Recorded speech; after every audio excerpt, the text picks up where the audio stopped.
Hello and welcome back to Organic Cardboard. Here at Sean's once again we are playing, or we did play, Revive. And we are reviewing Revive. We're not playing Revive. There you go. Revive, yeah. Game that I've been wanting to get out for a little while here with Sean, and excited to finally get it out today. This is from PecktecGames, a company that I'm not really familiar with. Yeah, I've never heard of them. Yeah, and it's got some Norwegian-looking names that I'm not going to be pronouncing properly. Christian Oatsby, Helga Meisner, Anna Wormlund, and Eilif Svensson. Way to go, Eilif. Maybe I'm kind of close to that. I don't know. That sounded pretty real. Yeah. I'm not sure who is the artist off the top of my head. I'll probably pop it in right there. Yeah, Revive. So what we are doing in Revive is we're reviving the land. We're kind of bringing the land back from some frozen state of snowpocalyptic hell that I guess we've been living down in the ground for like that. Okay, so the theme doesn't really make a whole lot of sense because it's like we've been down in the ground for like thousands of years and we come back up and stuff's not even that much changed and we're finding useful items and it's a mechanical game. It's food and books.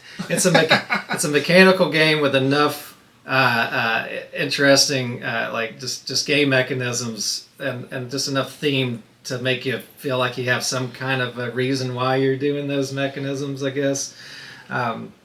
It's got a lot of the classic Euro mechanisms. You got tracks, You got deck building to some degree, not a lot maybe. Yeah, it's kind of an odd take on deck building because you're not like just... So each of your turns, the way a turn's going to play out, is got two things you can do. You can either do your normal actions on the board, which are going to be 2 actions per turn, or you're going to get to do this hibernation action where you're going to take and flip over your whole, kind of like your whole discard pile. It's almost like your entire discard pile gets to get flipped all at once. So you're going to have cards out in this like active area on your board. And that from the active area board, you know the other player can see those cards. You're obviously seeing all those cards. They're all already out, ready to be used. And then once they're played into this play area that you have over here, you've got sections on these boards where you've got places to place cards in the top. You can place them in the bottom. And let's see, I'm gonna pull it out over here. All my chits are gonna go everywhere here in a second.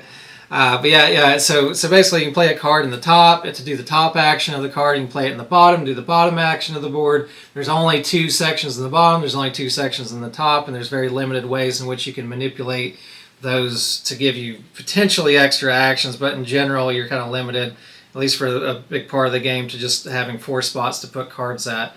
And once they're placed there, you can't place other cards. You can take that hibernation action. It'll remove all those cards off. They'll go kind of in this like discard pile area, which is your hibernation area. And all the people that were sleeping, they wake up and they become ready to use for your next turn. So there's not really rounds. It's just like a back and forth turn. You go, I go, you go, I go kind of thing, which seems to work out fairly well. So the deck building thing is a little odd because it's like you're not doing a normal deck builder where you're okay. So you're not buying things from a marketplace. You are acquiring cards. You're acquiring cards every time you go through these exploration little hexes. You got these little 4 hex. It's like 4 hexagons stuck together, little places that you're searching through. And every time you search one of them, each one of them will allow you to take 1 card from the market. The harder you go in those, like they'll give you more points, but they're always just 1 card. So you get the 1 card, it immediately goes in your play area. You can play it that same turn, potentially if you still have that extra action on that turn.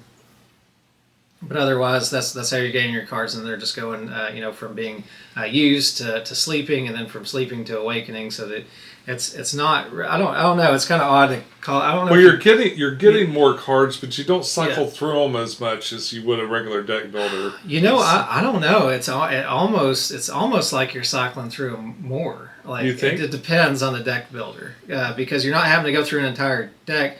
you're just having to take. Well, it depends how many times you take a hibernation action, which is your own, purview as far as like how often you want to do that. You get some small bonuses for taking hibernation actions, which can actually be kind of big in the very beginning of the game. I don't know. I haven't played it enough to really know if there's like a rush the hibernation strategy. Like, you got this track that you go up this board over here, and you get a little bonus every time you do that. So yeah, early in the game, it's nice to do that because you get these little modules that you can place into those card placement spots on your board, and they'll potentially give you extra resources and things whenever you play a card. You've got 3 different color cards, and as long as your color matches the modules that are placed in the section that you're playing in, that you can gain extra bonuses along with it. That first hibernation spot gives you a module, so that's really nice to have early on in the game to make that a little bit more powerful. But I would say that the majority of what this game is that you're kind of just tweaking out your own your own like upgrades. It's just all about like it's like some guy that's got like some weird machinery, and he just keeps adding little pieces and parts to it. Yeah, well, it's definitely a tableau builder because you're gradually expanding your reach over here with the board as you move your little pegs and level up this, and then you'll uncover these spots where that you can build up. So there's a lot of tableau manipulation in here. Yeah. There's a little bit of card drafting at least out of the cards as you explore things. Mm-hmm. I had a lot of trouble in my first game correlating what the good cards were. Mm-hmm. Like planning to use it. Like I have a feeling if you play this game a few times, you'll explore something where you'll be able to get a card. So you might explore something, get a card that you know you're going to use the next round or something like that. Yeah, you might know how it's going to be more effective for you. You got 5 cards in this selection that you can see from, and so we're both seeing that. And so in that sense, it's kind of like the deck builders because it's sort of a marketplace. You're just not paying for those cards. You kind of have different marketplaces. Like this is almost like you've got the ability to add these little tokens that make your card plays better. Yeah. What do you call these? Modules? I think they call them modules, yeah. So you kind of got a marketplace of modules. So if you happen to play a card that'll let you get a module, I don't have one, but if you if you happen to play a card like that, like one of these that has a little module on it, then you'll be able to shop for one of those. And every time you run your little pegs past one of these things, that lets you pick up one of these off the board and add it into your machines and stuff. So yeah, it's a bit of a jumble to explain. There's so many like little parts on the game, but it's overall not like overly complicated. It just looks like a big mess when you first look at it because there's like you got this dual layer board. You got all these little sections on the board. You've got all these all like Sean was just pointing out, all these little peg sections, but. You're playing out on this map, and you have the option to put your pieces on the map, and they come in 3 different flavors. You got small buildings, large buildings, and people, and each of those are doing different things to give you like kind of upgrades as you go. So it's all about again just like tweaking these upgrades. Your buildings, what they're going to do though is they're going to give you movement along these it's kind of like you're building out your technology on this. It's almost like you got some crazy gizmo board that you're working with, but I guess it's kind of representing just the overall technology that your tribe is using. And you've got 3 different colors of it that correlate also with your card colors are green, gray, and yellow. And every time you build in an area on the board, you've got green. There's also green, gray, and yellow areas on the board. They're like mountains and forests and something else, plains or something, farmland. And every time you build next to it, though, you'll get to move these tracks out. And if you do your big building, you get to do double movement. And so eventually you start wrapping around. Each one of these tracks has 12 spots that the little pegs can move around, and they hit different effects as you go. So eventually you'll get to a point where you're at the end of them, and then they'll give you like these big bonus points if you can get to the end of the track. But it's neat how they work, too, because some of the spots you can just gain the bonus immediately from moving just that one color, and some of them not only do you have to move that color, but the other color has to have moved a certain number of spaces. And so that's why these boards, they look like really convoluted. They're like kind of like all circled all over the place. But it's kind of like so that they can make them touch each other in ways so that like if you want to get like this particular area unlocked, you have to have moved 5 spaces on your gray track, but 10 spaces on your yellow track. So that's why it kind of snakes around and wraps around in all kind of weird ways. But it makes sense pretty quick as you start playing. Definitely after your first play, I think it kind of condenses down pretty well. Yeah, I'm excited to play it another time and try to make more optimal decisions. Yeah. So this is Sean's first time playing it. This is like my third or fourth. And I felt like I got it pretty much right away. Like I was able to play. I wasn't confused like on the turn one what to do, because really it boils down to just some really simple decisions. You're going to either play a card, or you're going to have to, especially at first, you won't have resources, so you play some cards to get some of the resources off the top, or maybe the bottom, depending on what's going on with you.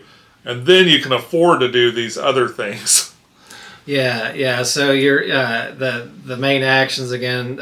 Playing cards down. You can explore those areas that are covered. You got these little sections on the board. They're covered like this. Like they just look like snow. And then when you flip them over, it'll show you some different little whether they're new mountains or forests or whatever, or lakes. Things like that. They might give you a little hint on the back that tells you whether there's like an old city that your populations can go into in that space, or a lake, and the lakes have special bonuses that they give you. But yeah, you're either going to search new spaces, or you can build your buildings, or you can populate those cities.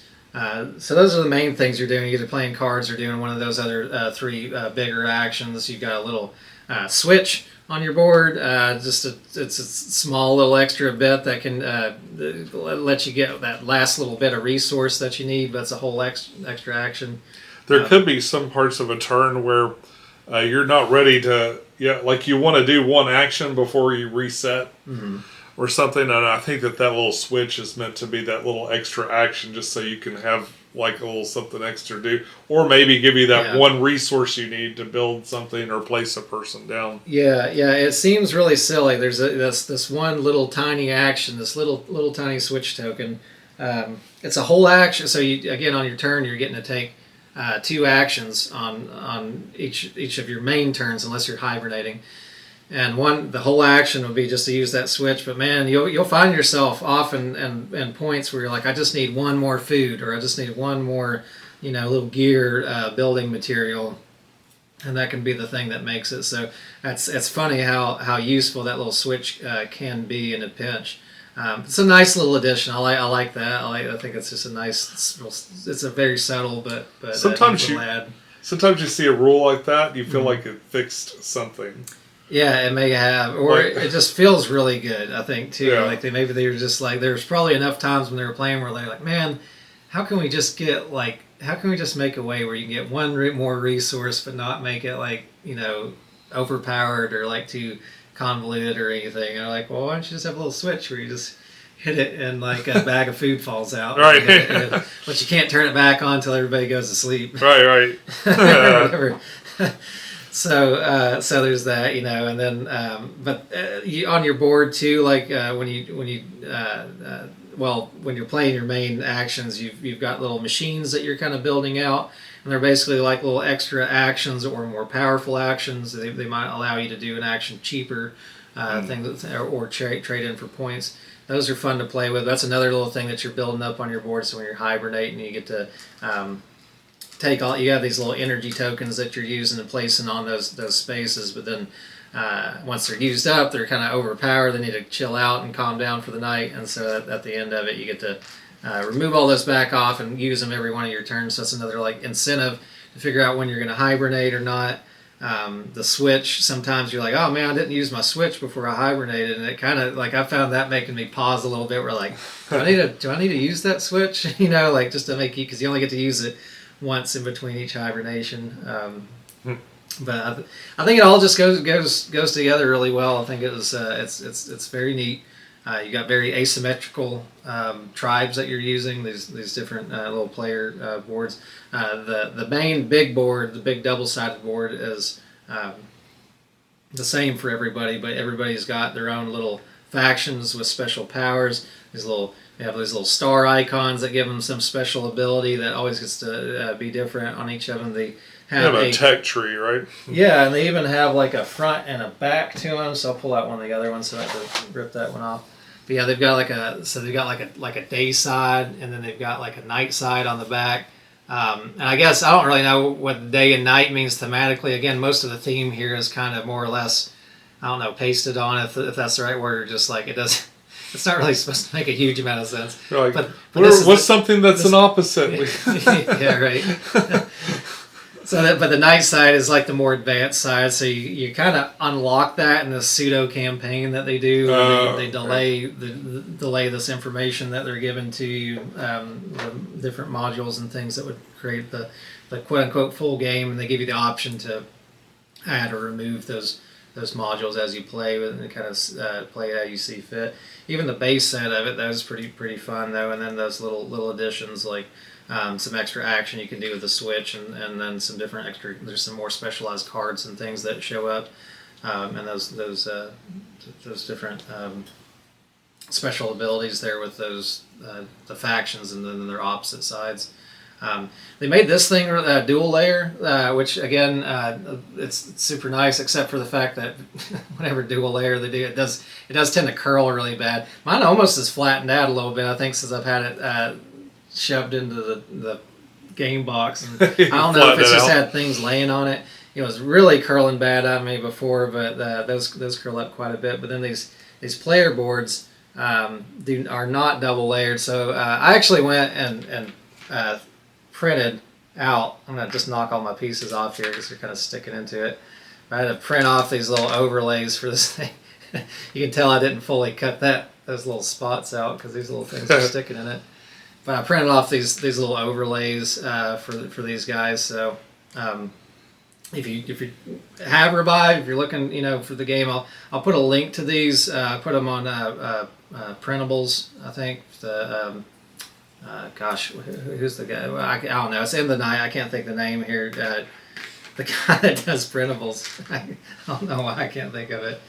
What is his? You don't do your 3D printing either. No, you do my 3D printing. Prusa. Gosh, couldn't think. He's like one of the biggest names in the whole 3D printing community. So that's why I was like, I gotta remember his name. But yeah, you can go on Prusa's website, Printables though, and just search for those Revive overlays. Or again, I'll put a link in the description here of the video, and you can check that out as well. Makes it a lot less susceptible to bumping and yeah, because these, you got these. If you bump this stuff around, it's not like you can't probably figure out where you were at more or less, but it's a little bit of an odd choice that they didn't double print or dual layer these, and I don't know if there was like a Kickstarter version of that of the game where they did that,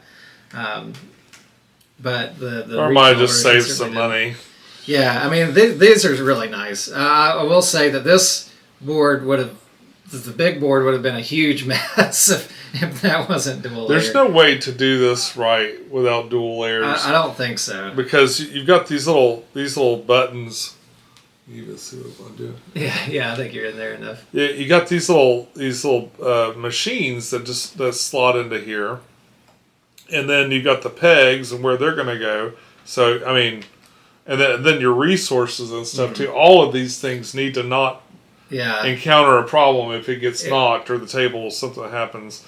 Even just like putting some of these electrical things out, I accidentally was pushing stuff over. I can't imagine if all these things weren't locked in to where they were. Yeah, you're probably right in the sense that probably wasn't a thing where they go, oh, let's make the game extra deluxe. They're probably we have to do that. They're probably like, damn it, we have to make it dual layer. We can't get around it this time.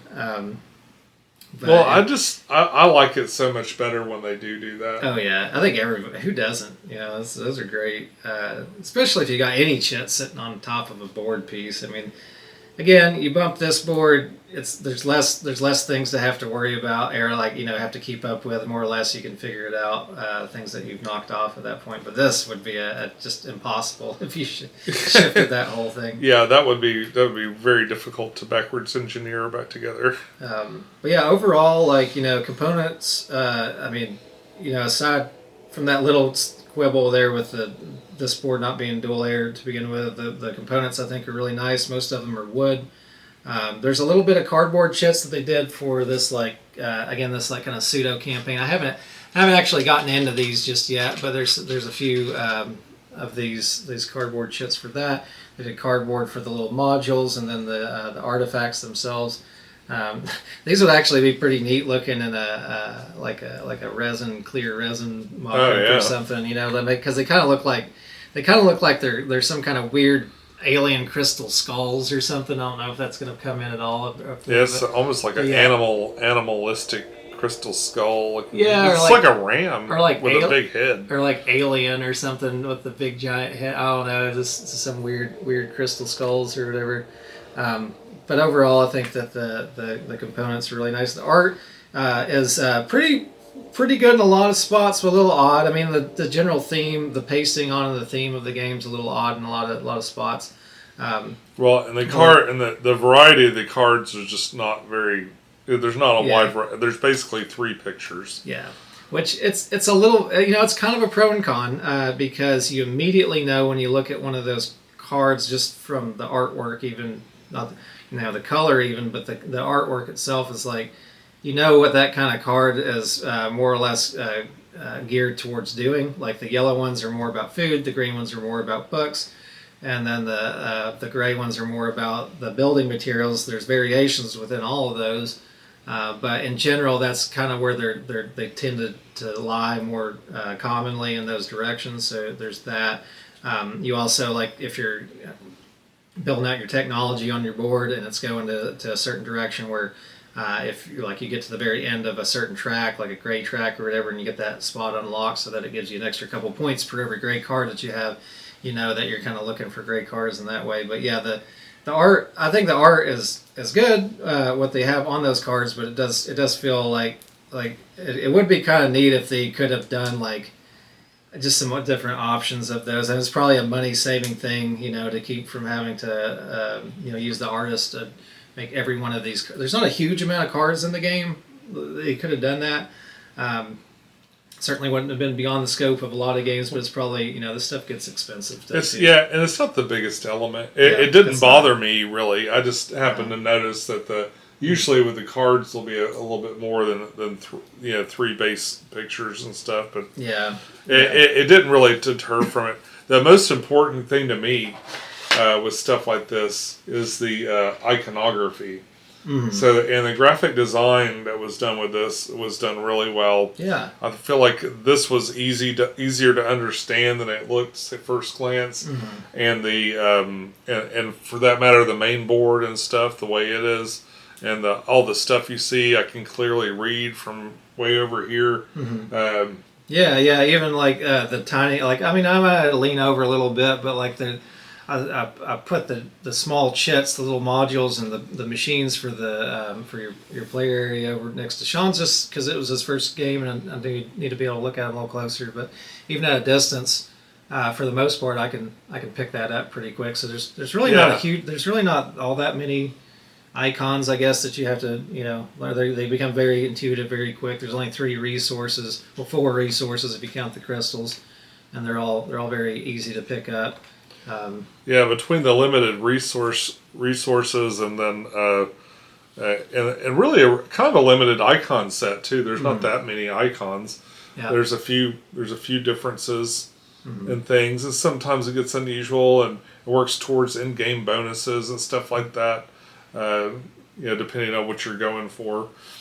And just in case you're wondering, this I do tend to 3D print a lot of my inserts and stuff. So this little nice tray did not come with the game. I did print that, and I did have somebody that sells these on Etsy actually was kind enough to let me use his STL. So I can't give these ones out, unfortunately, without his permission, because I didn't make them, but I did print them.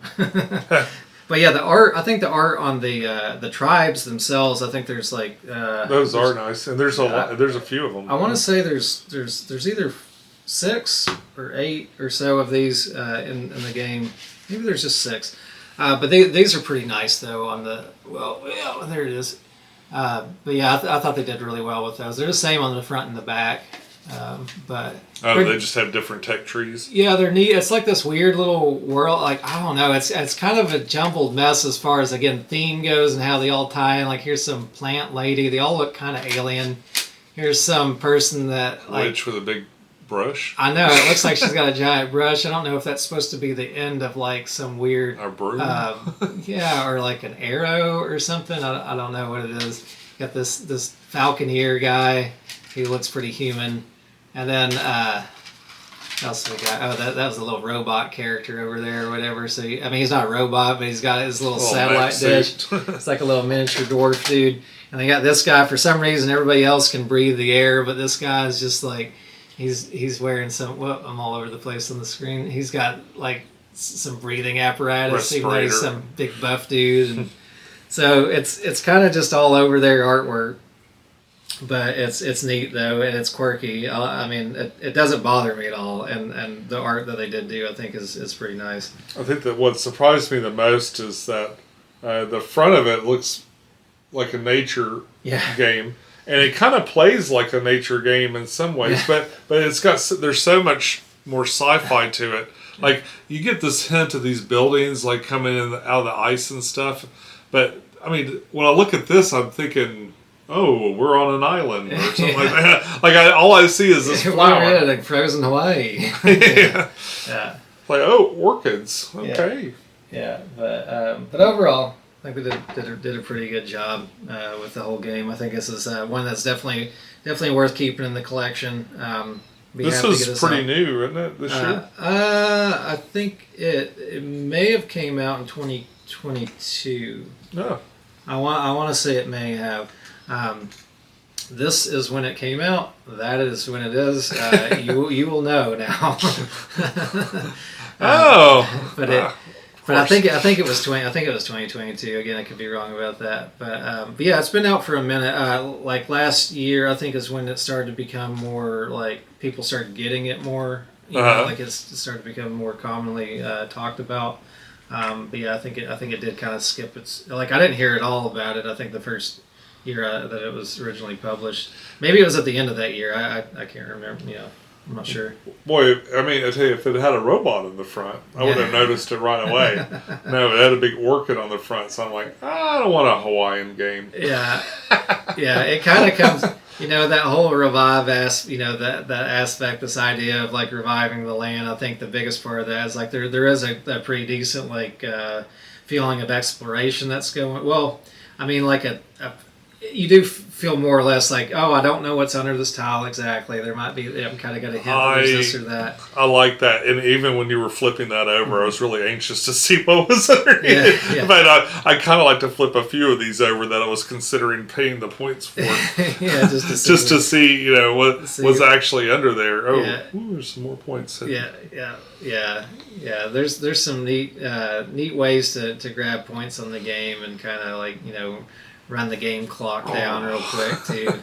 You gain, the game kind of like it's not going to overstay its welcome because towards the end of this, you know, you get super. I was really feeling beefed up. I couldn't do hardly anything with it because the game was done at that point. So you know, it's got a good way of like tying off the end. It's basically as soon as everybody's grabbed all the crystal skulls that are out there, all the artifacts that are to be grabbed. It definitely ended like 2 turns sooner than I wanted it to. Yeah.